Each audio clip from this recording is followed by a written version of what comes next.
Hi, and thanks for watching. I'm Michael Alden. Folks, today we have what will most likely be the most controversial yet informative programs to date. My guest today is a world-renowned paranormal expert, particularly within the world of extraterrestrials. He has appeared on hundreds of radio and television programs. He has a weekly radio show on Sirius XM satellite and is a regular guest of The Howard Stern Show. He has written a groundbreaking book that really blows the lid off of what we know and understand about other life forms. He claims that we as a human race are on a destructive path, and he's been given information from other life forms outside of this galaxy about our imminent future. Folks, whether you believe in other life forms or if you're concerned about our future, you're not going to want to miss this next half an hour. Please help me welcome Mr. Riley Martin. Riley, thanks for being my guest. Thanks for having me, Michael. You know, Riley, again, I mentioned it in the opening. You've been on, you have your own radio program. Right. You've been on hundreds of other radio programs. You've been on other television programs. You're a frequent guest of The Howard Stern Show. You wrote this book called The Coming of Tan. Tell us a little bit about your past and how you actually came to writing this book, because again you talk about it in the beginning, but right. you lacked the formal education, but yet you wrote a close to a 500-page book. Mm-hmm. How did this happen? Okay, I was born in the state of Mississippi. My family was poor sharecroppers, so to speak. They moved across the river into northeastern Arkansas, and it was there in 1953 at the age of 7 that I was visited and taken aboard an aerial ship that is not of this earth. I did not come to attempt to scare people, right, or anything of that nature. In fact, it is my desire that we can use our technologies and things of this nature to start to right this planet before it's too late and things like this. Well, let's step back for a second. So, what you're claiming is that you were 7 years old. Yeah, the first time. Mm-hmm. There's more than one? Yes, okay. I was picked up 4 times. Okay, so you're 7 years old, mm-hmm. and you claim that you've been essentially, the term I guess would be abducted, right? From. Yeah, I would rather say visited. Visited, okay. Right, but isn't that? But I mean, look, it just mm-hmm. seems like it's unbelievable, right? You well, hear. A lot of different people throughout the United States, throughout the world, are always claiming that they've been visited or they've been abducted. I mean, let me give you an example of some of the data I have gained from these people, because I still talk to them occasionally telepathically. Okay. 1 year before 9/11, I wrote my good friend Howard Stern a letter explaining the fire in the sky above Manhattan. Okay. He did not believe me, and it transpired. So are you saying that this information that you mm-hmm. were provided to Howard Stern and others, it was given to you by other beings from outside this planet? I don't think I'm psychic or anything. He said, "Friend Martin, we cannot give you that which you do not already possess. However, we may be able to enhance it." And so my gift, I believe, is that I can sometimes see years into the future. My curse is that I can no longer not see, So, again, we're talking about your book, which is called The Coming of Tan, and I've read your book, and the information in it is it's somewhat, again, fantastical or mm-hmm. just not believable. I mean, right. You read it and you talk about being aboard a mothership and right. multiple ships and meeting different forms of alien races. Do you have any physical? What I'm saying, I have. Do you have something physical that can prove that you've been there? Yeah, I have Polaroid photos of the ships, but I told them where the mothership was 30 years ago. However, 2004, the Cassini-Huygens began taking photos of a great luminous object out near Saturn. It's a control object. It is not a moon.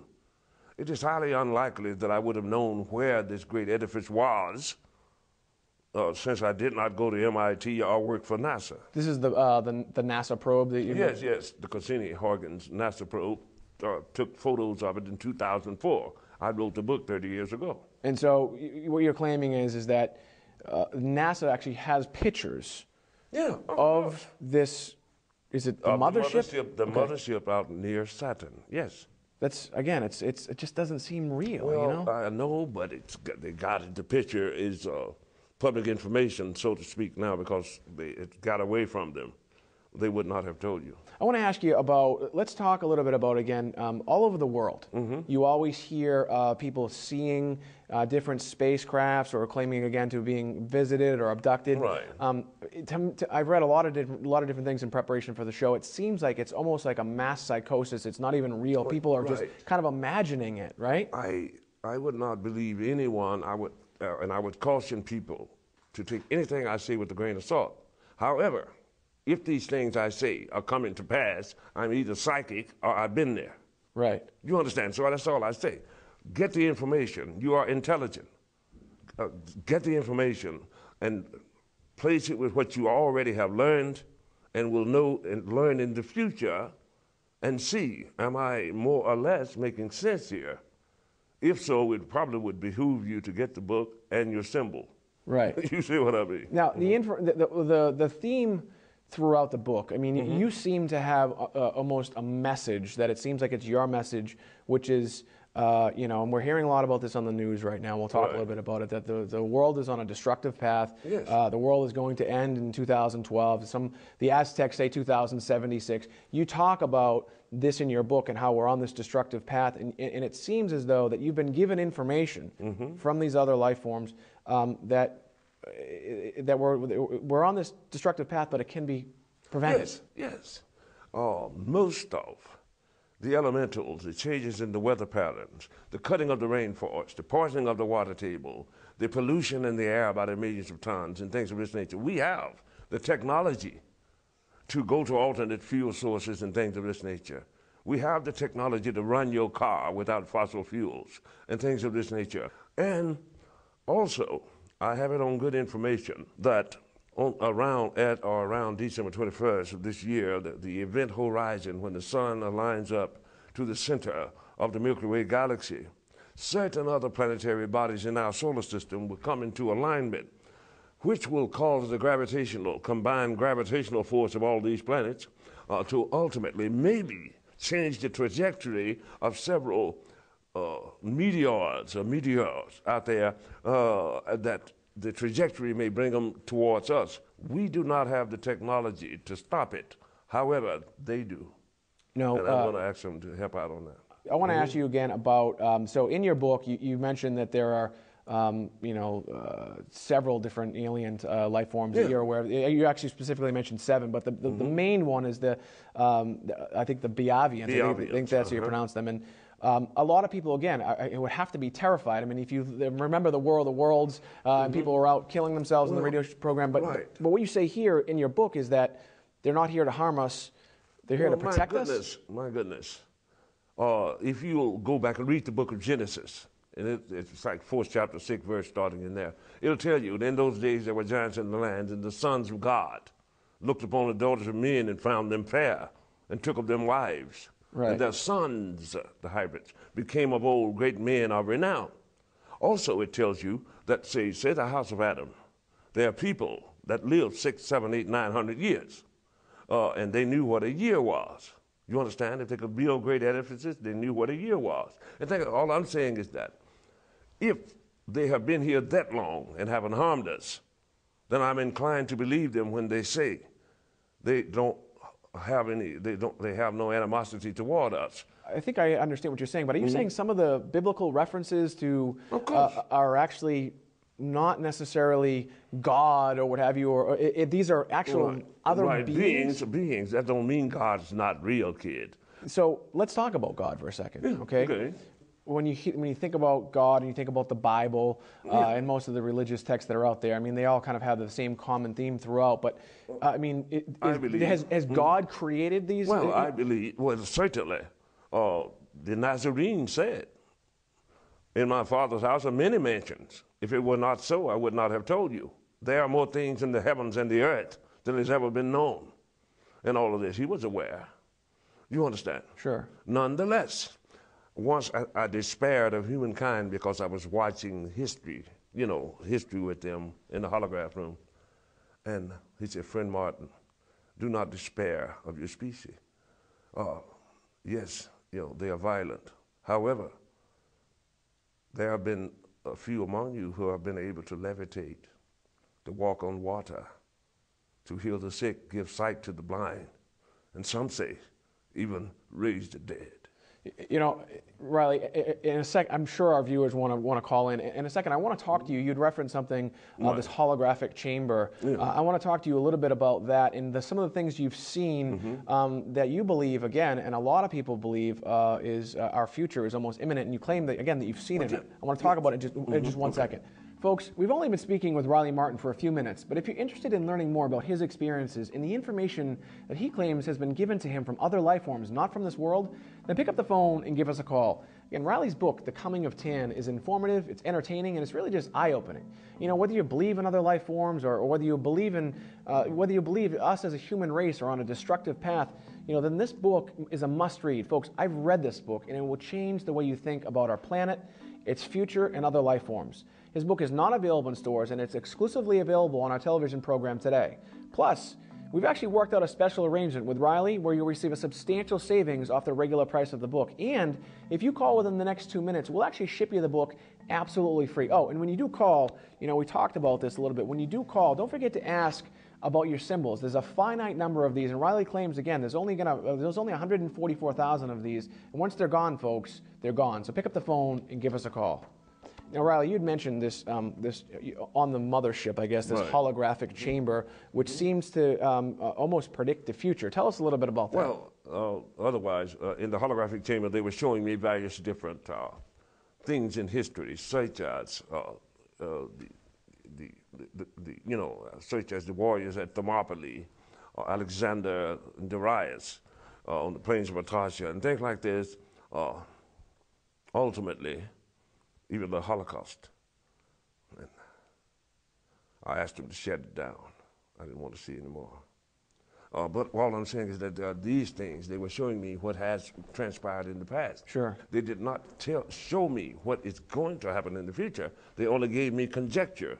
They are not seers, so to speak, but they are basing it upon, if you are putting nuclear waste right here, at a certain time, within 26 years, it's going to soak through to the water table, and you're going to have three-headed babies. Sure. All I'm saying is that this is how they predict things. So then they're not really... They believe that man is on the verge of doing something bad, bad, bad. We have the power now to kill every man, woman, and child upon the earth because we have the thermonuclear throwaway to do so. Do you understand? What are we supposed to do? We're in 2012. Depending on, again, whether the Aztecs say 2076, the Mayans say 2012. I believe the Chinese calendar, I think, says 2012. What are we supposed to do? I mean, if the world's going to end in 2012, we only have a couple months left. It's like, I see a car coming down the road. It behooves me to wait till it passes instead of stepping out in front of it and what have you. We have the ability to start to clean this up. I believe that if we try to start cleaning it up, going to alternate fuel sources and things of this nature. Why is it 2012? Well, I mean, what's the significance other than these calendars? As I said before, this year, the event horizon, when the sun actually lines up with the center of the Milky Way galaxy, some of the greater planets around us will also begin to fall into line. The combined gravitational force of that coupled with sun flares and things of that nature, and the gravitational force may take meteorites that ordinarily would not have hit us and turn it towards our direction or something. It could happen. And I am requesting of them that they don't let that happen. But they cannot. So we can't stop it then. We can't stop it. Well, we can't, but they can, the cosmic part of it. However, we can stop what we are doing here. They will not allow this species to perish from the galaxy. Why? Because the humans are a very interesting and noble species when you get right down to it. And thus, well, they've had them on their home planet since the time of Enoch and things like that, some humans. So they will not allow, that's why you should get the symbol. They will not allow the species to perish altogether. However, they will not prevent us from killing ourselves. They just won't do it. If they did, in order to do that, they'd have to take over. I want to ask you what your opinion is on, again, there are thousands and thousands of what could be or not documented, sightings. There's pictures. In fact, and we'll probably show these as well. You have some Polaroids that you've taken as well, and we'll show them. But why is it that it's, you claim in your book that all the governments know of this. A lot of the technology that we have is as a result of other life forms. Why is it that the general public doesn't know about it? Well, you'd have to be crippled and blind and brain damaged, not by now to have figured out that we're probably not alone in the universe. But a lot of people will disagree with you. Well, everybody is now, when they everybody didn't have a camera, I could understand that point of view. Right. The laws of probability dictates that there's no possible way that we could be the only living thing in the thousands of galaxies and things of this nature, because life is very tenacious. It lives at the depths of the ocean and on the cusp of volcanoes and things of that nature. So therefore, probability that life exists is a fact. Now, is it intelligent? Some of it, and what have you. Well, I submit to you that we've got a zillion feet of film taken by the military, NASA. We have been, we've had presidents to tell us they saw the ships. We've had astronauts now to reveal that they saw the ships. Phoenix, 10,000 people saw the V-wing over Phoenix, and things of this nature. So by now, people, if they are not just totally asinine or stupid, would figure out that we're probably not alone here. I believe that people are ready to at least know that we're not alone. The Pope's astronomer of the Catholic Church said, "No, we're not alone." You understand? The Pope's astronomer revealed that they believe... That goes against everything that the Catholic Church would say. Yeah, my goodness. You have to interface the knowledge of new things in. The world moves along. People are now ready to at least admit that fact. Does not nullify one's belief or religion or anything of that nature. It just means that there are more mentions in God's kingdom. Here's the real question, and again, you talk about this in your book, but I think a lot of people would want to know this now before they get your book. And we'll talk about the symbols in a minute, but why you?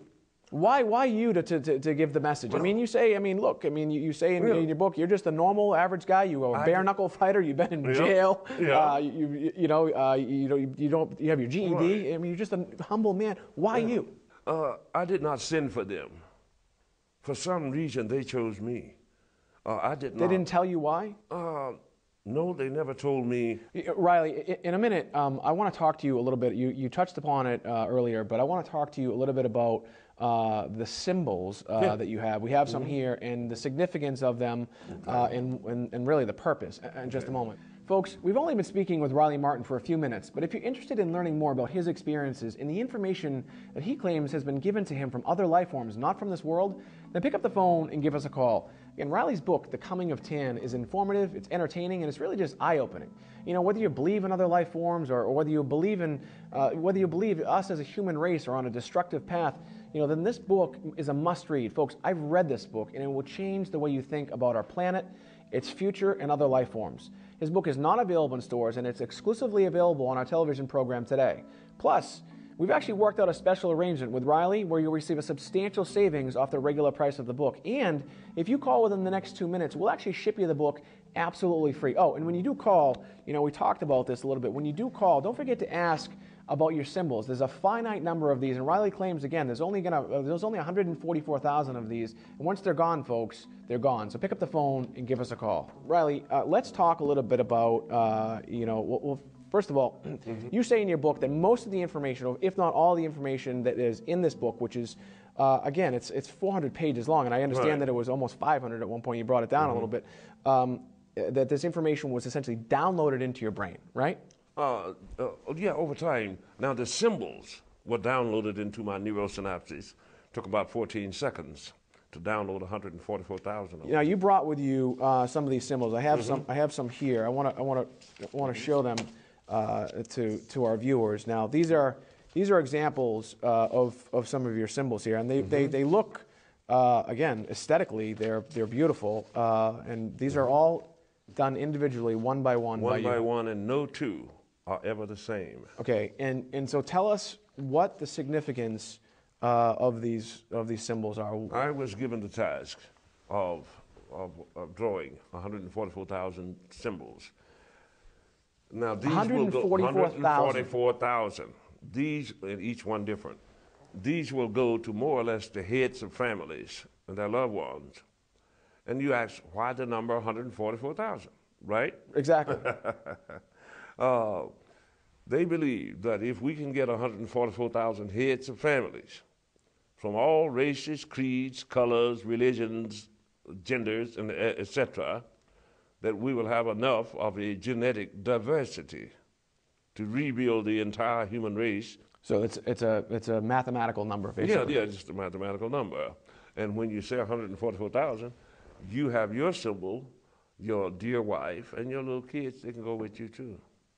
Now, it's a ticket out of here if necessary. That's what I wanted to get to. So you talk about the great lift, okay? And then in biblical teachings and writings, they talk about the rapture, which seems like it's almost the same thing, where something is going to come from above and bring us up. What you're saying is here, these symbols are essentially a ticket to the mothership, right? Yes, yes. What happens for the people that don't get the symbol? Well, the kid, as usually happens when societies go astray, for every one species of creature living on the earth now, 100 have come and gone, and they were greater survivors than we are.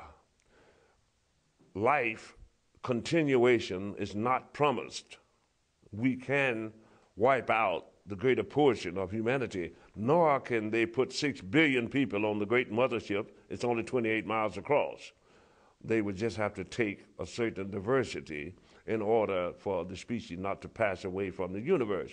And they would only do that if destruction is totally, absolutely imminent. So when this great lift happens, it is going to happen? If it happens, yes.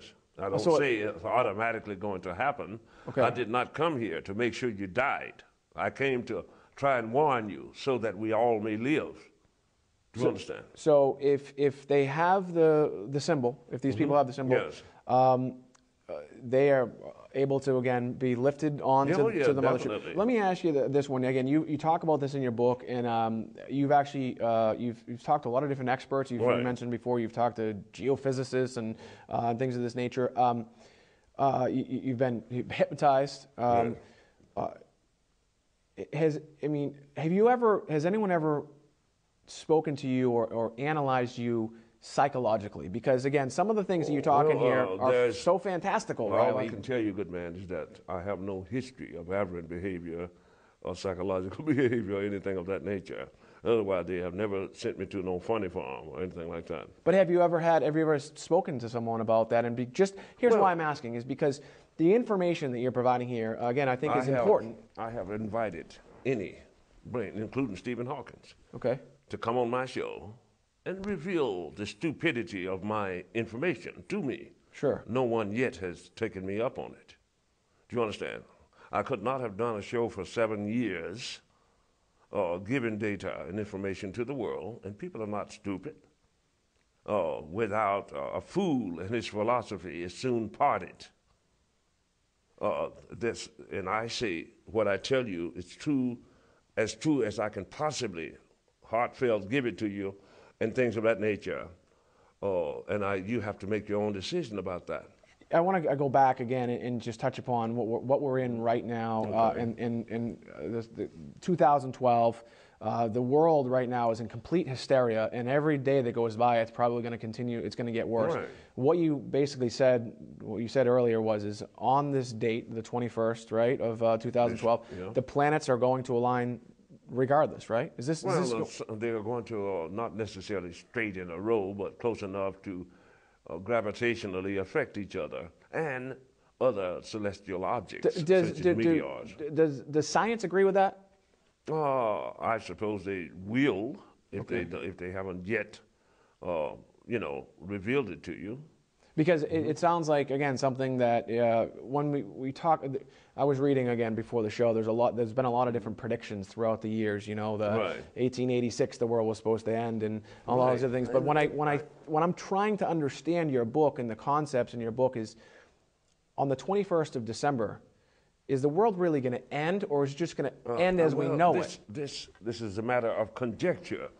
I believe that this year is a focal point year that will bring about great changes. Will that change be to the detriment of all humanity, or will it be the beginning of another more prosperous and decent journey? I'm trying to err on the side of decency going forward. I did not come to try to threaten people or anything of that nature. I'm saying that we are, to some great extent, the masters of our own destiny. And we don't have to go out like that. But we have to give it the old college try if we want to get some help from up there, like that, that's all. Riley, we're actually running out of time. Yeah. Here's the question I really want to ask you, and maybe you can just tell our viewers directly, why should someone pick up the phone and get the book and get the symbols? I mean, is there a sense of urgency? Should someone do it now? I mean, we're in 2012. Right, the world's almost. Right. Everyone says the world's over. Why should someone get the book? I would say to you, read the information. I've said many times that if you did not like the information, that you could send the book back to me. I did not ask for this trust, but if I gave my word that I would carry through this trust, then so I shall. So read my information and use your own sensitivity. You're very intelligent and discerning. Then read the information. It is highly unlikely that an 8th grade country kid could have gained all of this knowledge that is coming to pass even as we speak. So just read it, and you won't be disappointed. Again, Riley, I want to thank you for being here. It's really been an informative show, and again, entertaining to say the least. Folks, we've been speaking with Riley Martin. He's a world-renowned expert in paranormal activity. He's appeared on hundreds of radio and television programs. He has his own radio show on Sirius XM satellite. He's also a frequent guest of the Howard Stern Show. Folks, if you're interested in learning more about his experiences and the information that he claims has been given to him from other life forms, not from this world, then pick up the phone and give us a call. Again, Riley's book, The Coming of Tan, the information in here is, if anything, it's entertaining, it's really eye-opening, and whether you believe in other life forms or whether you believe we as a human race are on a destructive path, folks, this book is a must-read. I've read this book, and it will really change the way you think about this planet, its future, and other life forms. His book is not available in stores. It's only available exclusively on our television program. Plus, we've actually worked out a special arrangement with Riley where you receive a substantial savings off the regular price of the book. And if you call within the next 2 minutes, we'll actually ship you the book absolutely free. Oh, and when you do call, and we talked about this, when you do call, ask about how you can get your symbols. There's a finite number of these symbols, and if anything, folks, they're just beautiful artwork. And again, what Riley claims will come to you of these is just, again, really, really amazing. So pick up the phone and give us a call. Again, Riley, it's really been an amazing show. Beautiful. Thanks for being here. I really appreciate it. You know what? We're going to have you back, I promise. I'll tell you, you are a worthy adversary, my good man. Well, thank you very much. My name is Michael Alden, and we'll see you next time.